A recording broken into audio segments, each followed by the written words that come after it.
கிறிஸ்துவுக்குள் பிரியமானவர்களே, இயேசு கிறிஸ்துவின் நாமத்தில் அன்பின் வாழ்த்துக்கள். இன்றைக்கும் கூட நாம் சங்கீதம் 97:11 நாம் பார்ப்போம். நீதிமானுக்காக வெளிச்சமும் செம்மையான இருதயத்தாருக்காக மகிழ்ச்சியும் விதைக்கப்பட்டிருக்கிறது. நீதிமானுக்காக வெளிச்சமும் செம்மையான இருதயத்தாருக்காக மகிழ்ச்சியும் விதைக்கப்பட்டிருக்கிறது. ஹல்லேலூயா. இங்க பார்த்தீங்கன்னா விதைக்கப்பட்டிருக்கு என்று சொல்லப்பட்டிருக்கு. என்னென்ன விதைக்கப்பட்டிருக்கிறதா?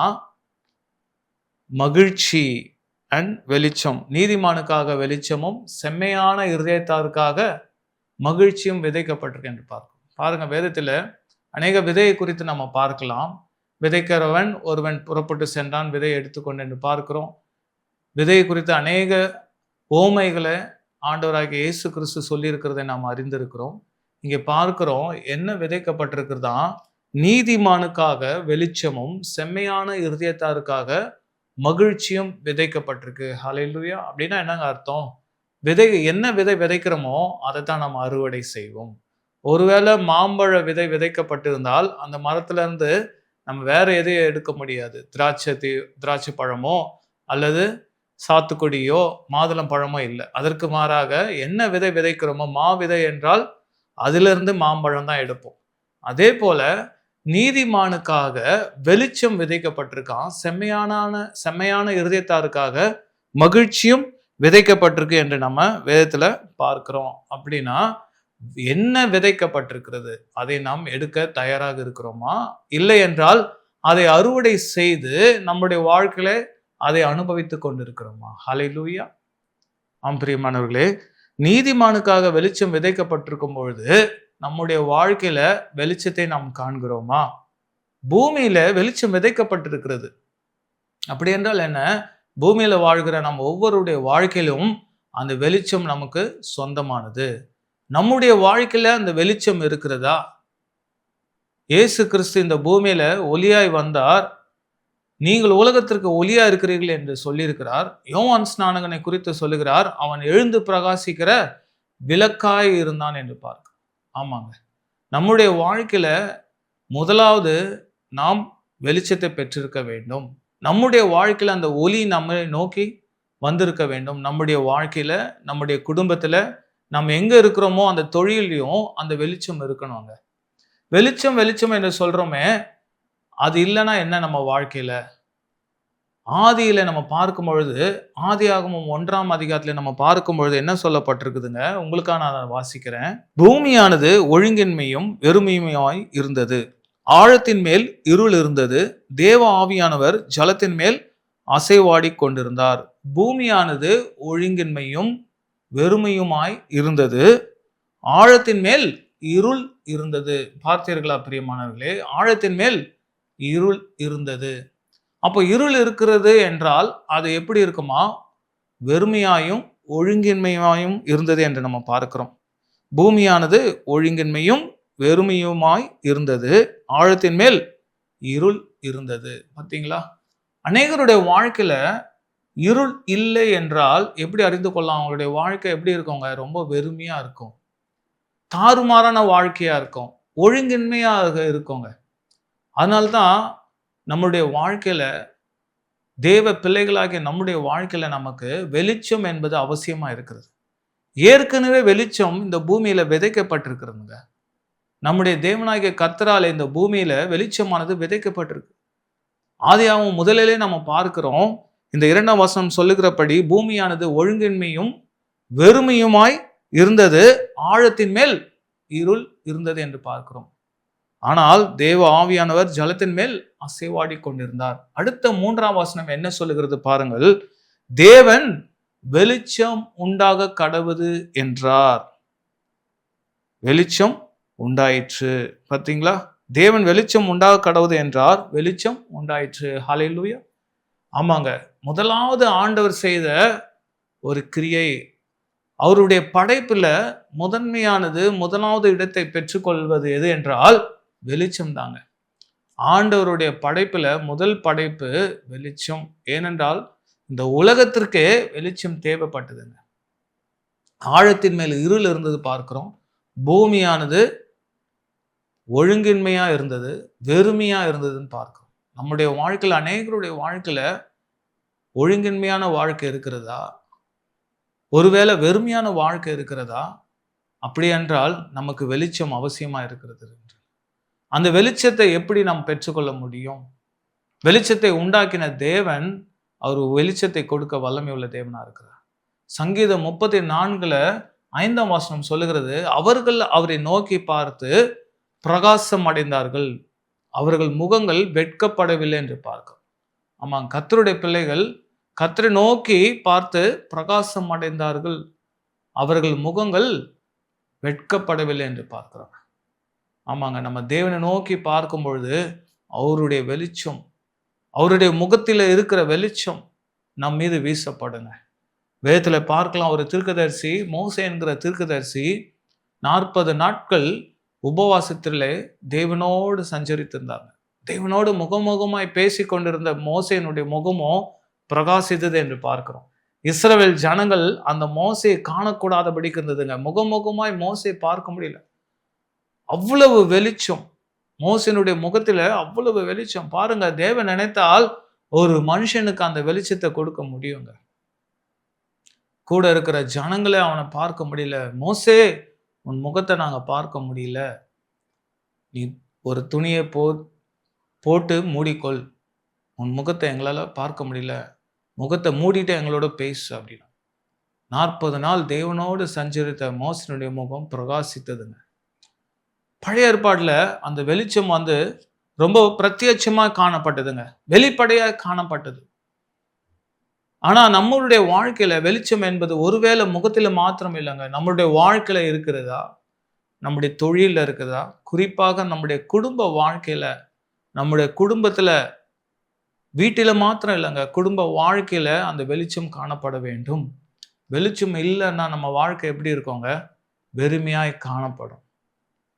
ஆண்டவர் வெளிச்சத்தை உண்டாக்கி இருக்காரு. அழகா சொல்லப்பட்டிருக்கு, என்னவா? நீதிமானுக்காக வெளிச்சம் விதைக்கப்பட்டிருக்கிறது, செம்மையான இருதயத்தாருக்காக மகிழ்ச்சியும் விதைக்கப்பட்டிருக்கு. மகிழ்ச்சி நம்ம வாழ்க்கையில ஏற்கனவே விதைக்கப்பட்டிருக்குதுங்க. ஆனா அநேகர் என்ன சொல்றாங்க, என்ன புலம்புறாங்க? ஆஹா, என் வாழ்க்கை ரொம்ப வெறுமையா இருக்கு, பூஜ்யமா இருக்கு, சூன்யமா இருக்குது, என் வாழ்க்கையில ஒண்ணுமே இல்லை, என் வாழ்க்கை ரொம்ப கசந்து போயிருக்கு, என் வாழ்க்கை ரொம்ப மிகவும் கசப்பான ஒரு வாழ்க்கை போல இருக்குது, வெறுமையான வாழ்க்கையா இருக்கிறது, என் வாழ்க்கை சூன்யமாய் போய்விட்டது அநேகர் சொல்வது உண்டுங்க. ஆண்டவருடைய வெளிச்சத்தை நீங்க பார்க்கும் பொழுது, ஆண்டவருடைய வெளிச்சத்தை நோக்கி நீங்க பார்க்கும் பொழுது, ஆண்டவருடைய முகத்தை நோக்கி பார்க்கும் பொழுது உங்க வாழ்க்கையில அந்த வெறுமையானது போய்விடுங்க. நிறைவானவர் உங்க வாழ்க்கையில வரும்பொழுது குறைவு ஒன்றும் இருக்காதுங்க. நிறைவானவர் வரும்பொழுது குறைவானது தானாக ஒழிந்து போய்விடும். அந்த நிறைவான இயேசு கிறிஸ்து, வெளிச்சமா இருக்கிற இயேசு கிறிஸ்து உங்கள் அண்டையில வரும்பொழுது, உங்க வாழ்க்கையில வரும்பொழுது, உங்களுடைய குடும்பத்துல வரும்பொழுது, உங்களுடைய தொழில வரும்பொழுது, நீங்கள் செய்கிற காரியத்துல இயேசு கிறிஸ்து வரும்பொழுது உங்களுடைய வாழ்க்கையில ஒரு செழிப்பை பார்ப்பீர்கள், உங்களுடைய குடும்பத்துல ஒரு சமாதானத்தை காண்பீர்கள், வெளிச்சத்தை காண்பீர்கள். ஆமாங்க, ஆண்டவர் முதலாவது செய்த விஷயம் வெளிச்சம் உண்டா கடவுது என்று சொன்னாருங்க. உங்க வாழ்க்கையில ஆல்ரெடி ஏற்கனவே வெளிச்சம் விதைக்கப்பட்டிருக்குங்க. நீதிமானுக்காக வெளிச்சம் விதைக்கப்பட்டிருக்கு, செம்மையான இருதயத்தாருக்காக மகிழ்ச்சியும் விதைக்கப்பட்டிருக்குங்க. என் வாழ்க்கை துக்கம் நிறைந்த வாழ்க்கையா இருக்கிறது என்று அநேகர் சொல்வது உண்டு. ஆதியாகமத்துல பார்க்கும் பொழுது ஆதாம் ஏவாள் அவர்கள் தான் ஆதி மனுஷர்கள். முதலாவது தேவனால் சிருஷ்டிக்கப்பட்ட ஆதாம் ஏவாள் அவர்களுக்கு ஆண்டவர் ஒரு ஏதேன் தோட்டத்தை உண்டாக்கினார். ஒவ்வொரு நாளும் மாலை பொழுதிலே தேவன் அவர்களோடு பேசிக்கொண்டிருப்பார். மாலை வேளையில் தேவன் அவர்களை சந்திப்பார். ஒரு முறை சந்திக்கும் பொழுது அவர்களை காணோம். எங்கடா இவங்க 2 பேரும் காணுமே ஆண்டவர் கேட்கும் பொழுது அவருக்கு தெரியாம ஒன்றும் இல்லை. ஆனா கேட்கிறார், ஆதாமே அப்படின்னும் பொழுது ஓடி ஒளிந்து கொண்டிருக்கிறார். ஆதாம் எங்க இருக்கிற? ஆண்டவரே, நான் உம்மை காணக்கூடாதபடிக்கு நான் ஒளிந்து கொண்டிருக்கிறேன் அப்படின்ற. நான் நிர்வாணியா இருக்கிறேன், நான் நிர்வாணியா இருக்கிறதுனால உம்மை என்னால பார்க்க முடியாது அப்படின்ற. அப்போ ஆண்டவராகிய கர்த்தர் என்ன சொல்றாரு? நான் உன்னை நிர்வாணி என்று சொல்லவில்லையே. உன்னை நிர்வாணி என்று சொன்னது யார்? நான் புசிக்க கூடாது என்று சொன்ன கனியை நீ புசித்தாயோ? பாருங்க, நான் உன்னை நிர்வாணி என்று சொல்லவில்லையே. உன் வாழ்க்கை வெறுமையா இருக்கிறது, உன் வாழ்க்கை சூன்யம் நிறைந்ததா இருக்கிறது, உன் வாழ்க்கை தரித்திரம் நிறைந்ததா இருக்கிறது, உன் வாழ்க்கையில முடிவு வந்து விட்டது என்று நான் சொல்லலையே. அவ்வளவுதான் உன் வாழ்க்கை நான் சொல்லலையே. உன்னை நன்றாக தான் நான் படைத்தேன். உனக்காக நான் வெளிச்சத்தை உண்டாக்கி இருக்கிறேன். உனக்காக நான் மகிழ்ச்சியை உண்டாக்கி இருக்கிறேன். உனக்காக ஒரு செழிப்பையும் நான் விதைத்திருக்கிறேன். எல்லாவற்றையும் நான் விதைத்திருக்கிறேனே. நீ எப்படி சொல்லுவ? நான் நிர்வாணி என்று அறிந்ததினால் நான் உம்மை காணக்கூடாதபடிக்கு ஒலித்து கொண்டிருக்கிறேன் என்று நீ எப்படி சொல்லலாம்? நான் புசிக்க கூடாது என்று சொன்ன கனியை புசித்தாயோ?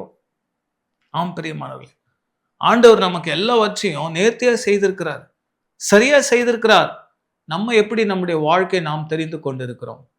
நமக்கு முன்பதாக வெளிச்சம் விதைக்கப்பட்டிருக்கிறது, நமக்கு முன்பதாக மகிழ்ச்சி விதைக்கப்பட்டிருக்கிறது, நமக்கு முன்பதாக சந்தோஷம், சமாதானம் எல்லாம் விதைக்கப்பட்டிருக்கிறதுங்க. அதை நாம் அனுபவிக்கிறோமா? ஆதாம் ஏவாளுக்காக எல்லாம் கொடுக்கப்பட்டிருந்தது. அவர்கள் அதை இழந்து தங்களுடைய வாழ்க்கையை தொலைத்து காணப்பட்டார்கள். ஆனாலும் ஆண்டவர் இரக்கமுள்ள தேவனா இருக்கிறார், கிருபை நிறைந்த தேவனா இருக்கிறார். ஒருவேளை நம்முடைய வாழ்க்கை இருள் நிறைந்த வாழ்க்கையாக இருக்கலாம், வெறுமையும் ஒழுங்கின்மையுமாய் இருக்கிற ஒரு வாழ்க்கையாக இருக்கலாம். நீங்கள் இயேசு கிறிஸ்துவின் இடத்துல வரும்பொழுது அவர் உங்கள் வாழ்க்கையில வெளிச்சத்தை கொடுக்க கிருபை உள்ள தேவனா இருக்கிறார். ஆம் பிரியமானவர்களே, சங்கீதம் 97:11 நம்ம பார்த்தபடி வெளிச்சமும் மகிழ்ச்சியும் உங்களுக்காக எனக்காக விதைக்கப்பட்டிருக்குதுங்க. ஆம் பிரியமானவர்களே, பூமியானது ஒழுங்கின்மையும் வெறுமையுமா காணப்பட்டது என்று பார்க்கிறோம். ஆனா ஆண்டவர் என்ன பண்ணாரு? அங்க வெளிச்சம் உண்டாக்கடவுது என்று சொன்னார். ஆழத்தில் என்ன இருந்ததுங்க? இருள் இருந்தது. ஹல்லேலூயா. ஆமாங்க, ஒரு இடத்துல இருள் இருக்குன்னா அங்க ஒரு டிசிப்ளின் இருக்காது, ஒரு ஆர்கனைஸ்டா எதுவுமே இருக்காது, எந்த ஒரு விஷயமும் சீராக இருக்காது, தாறுமாறாக இருக்குங்க, ஒழுங்கின்மையா இருக்கும், வெறுமையாய் காணப்படும், ஒன்றுமே இருக்காது, எந்த ஒரு குரோத்தும் இருக்காது. நீங்க அநேகர் சொல்லி கொண்டிருக்கலாம், நான் இன்னும் வாழ்க்கையில நான் குரோத்தை பார்க்கலையே, என் வாழ்க்கை அப்படியே முடங்கி இருக்கிறது. அநேகர் இதைத்தான் புலம்பிக் கொண்டு இருக்கலாம், என் வாழ்க்கை அப்படியே முடங்கி போயிருக்கு, இவர்களால என்னுடைய வாழ்க்கை தடைப்பட்டிருக்கு, அவர்களால என் வாழ்க்கை தடைப்பட்டிருக்குன்னு அநேகர் நம்ம சொல்லி கொண்டிருக்கலாம். ஆம் பிரியமானவர்களே, நம்முடைய வாழ்க்கை எப்பேற்பட்ட ஒரு தடையாக சூழ்நிலையில மாட்டிக்கொண்டிருந்தாலும், எந்த தடைப்பட்ட வாழ்க்கையில நாம் காணப்பட்டிருந்தாலும், ஒடுக்கத்துல இருந்தாலும், நெருக்கமான சூழ்நிலையில இருந்தாலும், நாம் இயேசு கிறிஸ்துவை நோக்கி பார்க்கும் பொழுது நிச்சயம் நம்முடைய வாழ்க்கையில வெளிச்சம் வராங்க. இன்னொரு வசனத்தை நம்ம பார்ப்போம். அது ஏசாயா 60:1-3 நாம் பார்ப்போம். எழும்பி பிரகாசி, உன் ஒளி வந்தது, கர்த்தருடைய மகிமை உன்மேல் உதித்தது. இதோ இருள் பூமியையும் காரிருள் ஜனங்களையும் மூடும், ஆனாலும் உன்மேல் கர்த்தர் உதிப்பார், அவருடைய மகிமை உன்மேல் காணப்படும். உன் வெளிச்சத்தின் இடத்துக்கு ஜாதிகளும் உதிக்கிற உன் ஒளிநிடத்துக்கு ராஜாக்களும் நடந்து வருவார்கள். ஹல்லேலூயா. என்ன சொல்லுகிறது இங்க வசனம்? எழும்பி பிரகாசி, உன் ஒளி வந்தது, கர்த்தருடைய மகிமை உன்மேல் உதித்தது. ஆம் பிரியமானவர்களே, எழும்பி பிரகாசி. ஆண்டவர் என்ன சொல்றாரு? உனக்கு வெளிச்சம் ஆல்ரெடி கொடுக்கப்பட்டிருக்கு, கர்த்தருடைய வெளிச்சம் உனக்கு நேராக வந்திருக்கிறது, உன் ஒளி வந்தது. பாருங்க, உன் ஒளி உங்களுக்கான ஒளி. ஹல்லேலூயா. பொதுவான ஒளி இல்லைங்க. ஒருவேளை சூரியன் பொதுவாக எல்லோருக்கும் கொடுக்கலாம். ஆனா இங்க வேதத்துல பார்க்கிறோம், எழும்பி பிரகாசி, உன் ஒளி வந்தது, கர்த்தருடைய மகிமை உன்மேல் உதித்தது. ஹல்லேலூயா. ஆம் பிரியமானவர்களே, உங்களுக்கான ஒளி இருக்கிறது, உங்களுக்கான ஒளி, உங்களுக்கான வெளிச்சம் உங்களுக்காக அது காத்து கொண்டு இருக்கிறது. எத்தனை பேர் நீங்க முடங்கி இருக்கிறீங்க? என் வாழ்க்கை முடிந்து விட்டது, டாக்டர் இப்படி சொல்லிட்டாங்க, இல்லை எனக்கு இங்க ஜாப் இல்லைன்னு சொல்லிட்டாங்க, இல்லை இந்த இடத்துல இந்த திருமண வாழ்க்கை முறிந்து விட்டது, இந்த வரன் சரியாக வரவில்லை, நிறைவேறவில்லை, சக்சஸ் ஆகலைன்னு அநேகர் முடங்கி இருக்கலாங்க. இனிமேல் நான் எத்தனையோ முறை நான் முயற்சி பண்ணி என் வாழ்க்கையில தோல்வியை மாத்திரம் பார்த்தேன், இனிமேல் என்னால மறுபடியும் எழுந்திருக்க முடியாத அநேகர் நீங்க சோர்வடைந்து காணப்படலாம். ஆனா கர்த்தருடைய வார்த்தை என்ன சொல்லுகிறது? எழும்பி பிரகாசி, உன் ஒளி வந்தது, கர்த்தருடைய மகிமை உன்மேல் உதித்தது. ஹல்லேலூயா. ஆம் பிரியமானவர்களே, கர்த்தருடைய மகிமை உன்மேல் உதித்தது என்று வேதம் சொல்லுகிறது. ஏனென்றால் இதோ இருள் பூமியையும் காரிருள் ஜனங்களையும் மூடும். பாருங்க, இருள் பூமியையும் காரிருள் ஜனங்களையும் மூடும். பாருங்க, இந்த பூமியில இருள் இருக்கிறது, அதை விட காரிருளும் ஒன்று உள்ளதாங்க. இதோ இருள் பூமியையும் காரிருள் ஜனங்களையும் மூடும். உலகத்தார் மேல, மற்ற மனிதர்கள் மேல காரிருள் சூழ்ந்து கொள்ளலாம். கர்த்தரால் தெரிந்து கொள்ளப்பட்ட நீங்கள், கர்த்தரை நோக்கி பார்க்கிற நீங்கள், கர்த்தருக்காக காத்து கொண்டிருக்கிற நீங்கள், உங்களுக்கான வெளிச்சத்தை நோக்கி பார்க்கும் பொழுது உங்களுக்கான ஒளி உங்களை நோக்கி வந்து கொண்டிருக்கிறது. அதுதான் வேதம் சொல்லுகிறது. இதோ இருள் பூமியையும் காரிருள் ஜனங்களையும் மூடும், ஆனாலும் உன்மேல் கர்த்தர் உதிப்பார். ஹல்லேலூயா. ஆனாலும் கர்த்தர் உன்மேல் உதிப்பார், அவருடைய மகிமை உன்மேல் காணப்படும். ஆம் பிரியமானவர்கள், அவருடைய மகிமை உன்மேல் காணப்படும் என்று பார்க்க. ஏதோ இருள் பூமியையும் காரிருள் ஜனங்களையும் மூடும், ஆனாலும் கர்த்தர் உன்மேல் கர்த்தர் உதிப்பார். ஹல்லேலூயா. ஆம் பிரியமானவர்களே, இருள் பூமியை சூழ்ந்து கொள்ளலாம், காரிருள் மற்ற ஜனங்களை எல்லாம் மூடிக்கொள்ளலாம், ஆனால் கர்த்தருடைய வெளிச்சம் உங்களுக்காக வந்து கொண்டிருக்கு. நீங்கள் எழும்பி பிரகாசிக்க ஆயத்தமா இருக்கிறீர்களா? நீங்கள் வெளிச்சம் கொடுக்கிற பிள்ளைகளா இருக்க நீங்கள் ஆசைப்படுகிறீர்களா? அதுதான் நம்ம பார்க்கிறோம். 3ஆம் வசனம், ஒருவேளை நீங்கள் அந்த தேவனுடைய வெளிச்சத்தை பெற்றிருப்பீர்கள் என்றால், வசனம் என்ன சொல்லுகிறது? உன் வெளிச்சத்தின் இடத்துக்கு ஜாதிகளும், உதிக்கிற உன் ஒளியின் இடத்துக்கு ராஜாக்களும் நடந்து வருவார்கள். ஹல்லேலூயா. நீங்க இவ்வளவு நாளா சொல்லிட்டு இருக்கலாம், நான் தனிமைப்பட்ட வாழ்க்கையில இருக்கிறேன், சிறுமைப்படுத்தப்பட்ட வாழ்க்கையில இருக்கிறேன், ஒரு நெக்லெக்ட் லைஃப்ல இருக்கிறேன், நான் என்னை நெக்லெக்ட் பண்ணிட்டாங்க, என்னை ஒதுக்கிட்டாங்க, உனக்கு தகுதி இல்லை அப்படின்னு எனக்கு ஒரு ஒதுக்கத்தை கொடுத்துட்டாங்க, என்னால எழும்ப முடியாது அப்படின்னு நீங்க சொல்லலாம். ஆனா தேவனுடைய வெளிச்சத்தை நீங்கள் பெற்றிருப்பீர்கள் என்றால், கர்த்தருடைய ஒளி உங்களுக்கு நேராக வந்திருக்குமே என்றால், 3ஆம் வசனம் என்ன சொல்லுகிறது? ஏசாயா 60:3, உன் வெளிச்சத்தின் இடத்துக்கு ஜாதிகளும், உதிக்கிற உன் ஒளியின் இடத்துக்கு ராஜாக்களும் நடந்து வருவார்கள். ஹல்லேலூயா. உதிக்கிற உன் ஒளியின் இடத்துக்கு ராஜாக்களும் நடந்து வராங்களா? உங்களை தேடி ராஜாக்கள் வருவார்கள். உன் வெளிச்சத்தின் இடத்துக்கு ஜாதிகள். ஜாதிகள் என்னங்க? நேஷன்ஸ். பலதரப்பட்ட பாஷை பேசக்கூடிய மக்கள் உங்களை நோக்கி வருவார்கள். நீங்க ஒன்றுமில்லாம இருக்கலாம். ஹல்லேலூயா. வெறுமையான நிலையில காணப்படலாம், ஜீரோ என்று சொல்லப்படுகிற ஒரு சூழ்நிலை நீங்க இருக்கலாம். ஆனா தேவனுடைய வெளிச்சத்தை நீங்கள் பெறுவீர்கள் என்றால், கர்த்தருடைய முகத்தை நீங்கள் நோக்கி பார்ப்பீர்கள் என்றால், உங்களுடைய வெளிச்சத்தின் இடத்துக்கு ஜாதிகளும், உதிக்கிற உங்கள் ஒளியின் இடத்துக்கு ராஜாக்களும் கடந்து வருவார்கள் என்று பார்க்கிறாங்க. ஆமாங்க, ராஜாக்கள் உங்களை தேடி வருவாங்க, பெரிய பெரிய அதிகாரிகள். நீங்க யாரெல்லாம் போய் பார்க்கணும், இவங்க கண்ணில் தயவு கடனுங்க நீங்க நினைக்கிறீர்களோ, அவர்கள் உங்களை நோக்கி வருவாங்க. உங்களுக்கான ப்ரொமோஷன், உங்களுக்கான ஒரு முன்னேற்றம், உங்களுக்கான ஒரு பிரேக் த்ரூ, ஒரு திருப்பு முனை நிச்சயம் உண்டுங்க. ஹல்லேலூயா. எத்தனை பேர் இதை விசுவாசிக்க தயாரா இருக்கிறீங்க பிரியமானவர்களே? அவருடைய வெளிச்சத்தை நீங்கள் பெற்று இருப்பீர்கள் என்றால், கர்த்தருடைய வெளிச்சத்திற்காக நீங்கள் வாஞ்சியாக இருப்பீர்கள் என்றால், உங்களுடைய வாழ்க்கை முற்றிலும் மாறுங்க. கர்த்தரை நோக்கி பார்க்க வேண்டும். சங்கீதம் 34:5 அதுதான் சொல்லப்பட்டிருக்கு. அவர்கள் அவரை நோக்கி பார்த்து பிரகாசம் அடைந்தார்கள், அவர்கள் முகங்கள் வெட்கப்படவில்லை என்று பார்க்கிறோம். Praise the Lord. ஆமாங்க, நீங்க கர்த்தரை நோக்கி பார்க்கும் பொழுது ஒருபொழுதும் நீங்க வெட்கப்பட்டு போவதில்லைங்க. அவருடைய முகத்தின் வெளிச்சத்தை உங்கள் மீது பிரகாசிக்க பண்ணுவார். இன்னொரு வசனத்தை நம்ம பார்ப்போம். மல்கியா 4:1-3 உள்ள வசனத்தை நம்ம பார்ப்போம். இதோ சூளையை போல எரிகிற நாள் வரும், அப்பொழுது அகக்காரிகள் யாவரும், அக்கிரமம் செய்கிற யாவரும் துரும்பாய் இருப்பார்கள்.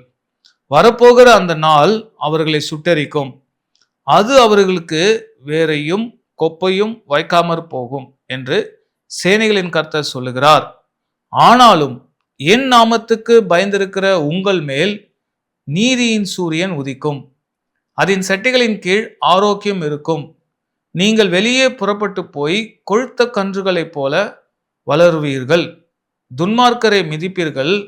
நான் இதை செய்யும் நாளிலே அவர்கள் உங்கள் உள்ளங்கால்களின் கீழ் சாம்பலாயிருப்பார்கள் என்று சேனைகளின் கர்த்தர் சொல்லுகிறார். ஹல்லேலூயா. ஒருவேளை மற்றவர்களுக்கு, உலக மக்களுக்கு, கர்த்தரை அறியாத மக்களுக்கு அநேக பயங்கரமான சூழ்நிலை வரலாம். ஏன் உங்களை பகைக்கிறவர்கள், உங்களை விரோதிக்கிறவர்கள், உங்களுக்கு விரோதமாய் எழும்புகிறவர்கள், உங்களுக்கு துரோகம் செய்கிறவர்கள், உங்களை ஏமாற்றினவர்கள், உங்களை இந்த சூழ்நிலையில விழ காரணமா இருந்தவர்களுக்கு விரோதமாய் கர்த்தருடைய அக்கினி எழும்புங்க. தேவனுடைய கோபாக்கினி எழும்பும்.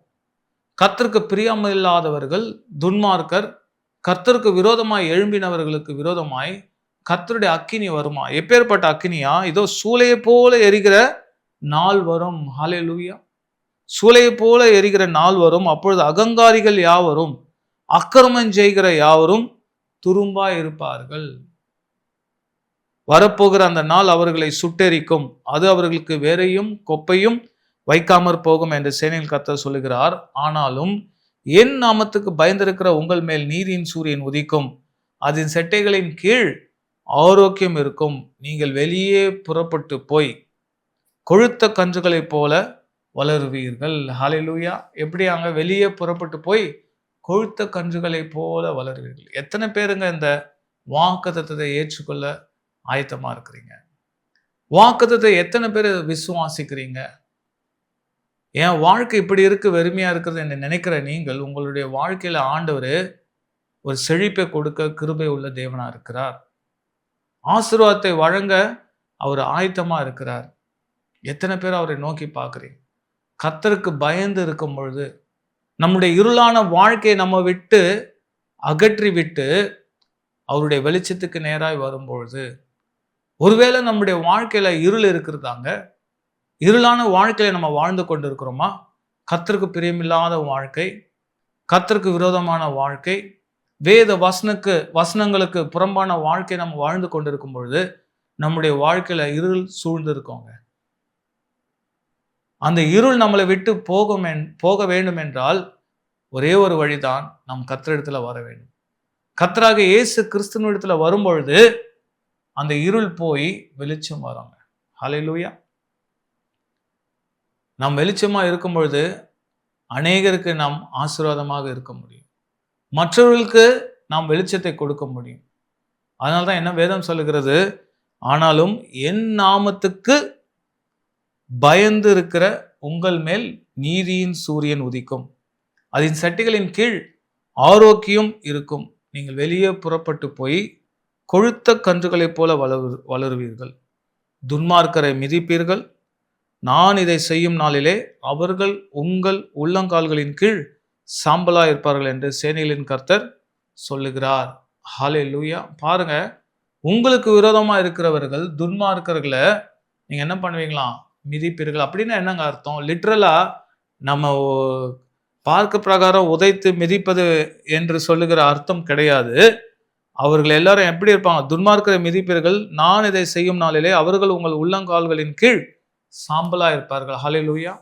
இப்போ உங்க வாழ்க்கையில் அநேகர், உங்களை நேசித்தவர்கள், உங்களுடைய உறவினர்கள், உங்களுடைய நண்பர்கள், நீங்கள் பணியாற்றி கொண்டிருக்கிற இடத்துல இருக்கிறவர்கள், உங்களை உற்சாக உறவினர்கள் ஒருவேளை உங்களை விரோதிக்கலாம், உங்களை ஒருவேளை கவனிக்காம இருக்கலாம், கண்டு கொள்ளாமல் இருக்கலாம், உங்களை ஏளனமாக பார்க்கலாம், தரக்குறைவாக பேசலாம், உங்களை ஒருவேளை அவமதிக்கலாம், உங்களுக்கு வர வேண்டிய சில காரியத்தை உங்களுக்கு வராதபடிக்கு தடை செய்யலாம், உங்களுடைய ஆசீர்வாதத்தை நீங்கள் பெற்றுக்கொள்ளக்கூடாதபடிக்கு உங்களுக்கு விரோதமாய் புறங்கோரி பேசி கொண்டிருக்கலாம். ஆனா வேதம் என்ன சொல்லுகிறதாங்க? அவர்கள் எல்லாரும் உன் காலு கீழே வருவாங்க. நீ எங்க தலை குனிந்தாயோ, யார் உன்னை மிதித்தார்களோ, யார் உன்னை ஒடுக்கினார்களோ, அவர்களை நான் என்ன பண்ணுவேன்? உன் காலின் கீழே கொண்டு வருவேன். அப்படின்னா என்ன அர்த்தங்க? உங்களுடைய தயவை தேடி வரும்படி, உங்களை நாடி வரும்படி ஆண்டவர் உங்களுடைய சூழ்நிலை மாற்றுவார். ஹல்லேலூயா. எப்படிங்க அது மாறும்? அந்த வெளிச்சம் தாங்க. அந்த நீதியின் சூரியன் உங்கள் மீது உதிக்கும் பொழுது உங்களுடைய வாழ்க்கை முற்றிலுமாய் மாறுங்க. இருளில இருக்கிற உங்களுடைய வாழ்க்கை மாறணும்னா, அந்த நீதியின் சூரியனுடைய வெளிச்சம் உங்களுக்கு தேவைப்படுது. அந்த தேவனுடைய ஒளி உங்கள் மீது வீசும் பொழுது, உங்கள் வாழ்க்கையில வரும்பொழுது, உங்களுடைய வாழ்க்கை முற்றிலுமாய் மாறுங்க. எப்படி மாறும்? இப்ப யாருக்கும் நீங்க இருக்கிற இடம் தெரியாம இருக்கலாம். உங்களுடைய வேல்யூவ மற்றவர்கள் மதிப்பிடாமல் இருக்கலாம். உங்கள குறித்து மற்றவர்கள் வேல்யூ பண்ணாம இருக்கலாங்க. உங்களுடைய மதிப்பு மற்றவர்களுக்கு தெரியாம இருக்கலாம். நீங்க உண்மையா இருந்திருப்பீங்க மற்றவர்களுக்கு. உண்மையான ஒரு அன்ப குடுத்திருப்பீங்க. உண்மையான உழைப்ப குடுத்திருப்பீங்க. அதற்கான ஒரு ரெகக்னிஷன் இல்லாம இருக்கலாங்க. உங்களுக்கு ஒரு வரவேற்பு இல்லாம இருக்கலாம். ஐயோ! இவர்களுக்காக நான் அவ்வளவு செய்தேனே! இரவும் பகலும் உழைத்தேனே! சாப்பிடாம இருந்தேனே! உண்மையா இருந்தேனே! எனக்கு இப்படி ஒரு வாழ்க்கையா? நீங்க அநேகர் நினைத்துக் கொண்டிருக்கலாம். ஆனா, தேவன் என்ன பண்ணுவாருங்க? தேவனுடைய வெளிச்சம் உங்களுக்கு வரும்பொழுது, விதைக்கப்பட்டிருக்கிற அந்த வெளிச்சத்தை நீங்கள் அறுவடை செய்யும் பொழுது, உங்க வாழ்க்கை முற்றிலுமாய் மாறும். காரியம் மாறுதலா முடியுங்க.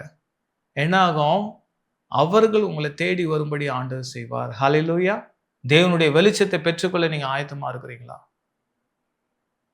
இருளில் இருக்கிற ஜனங்கள் வெளிச்சத்தை கண்டார்கள் என்று பார்க்கிறாங்க. அந்த வெளிச்சம் யாருங்க? இயேசு கிறிஸ்து தான்.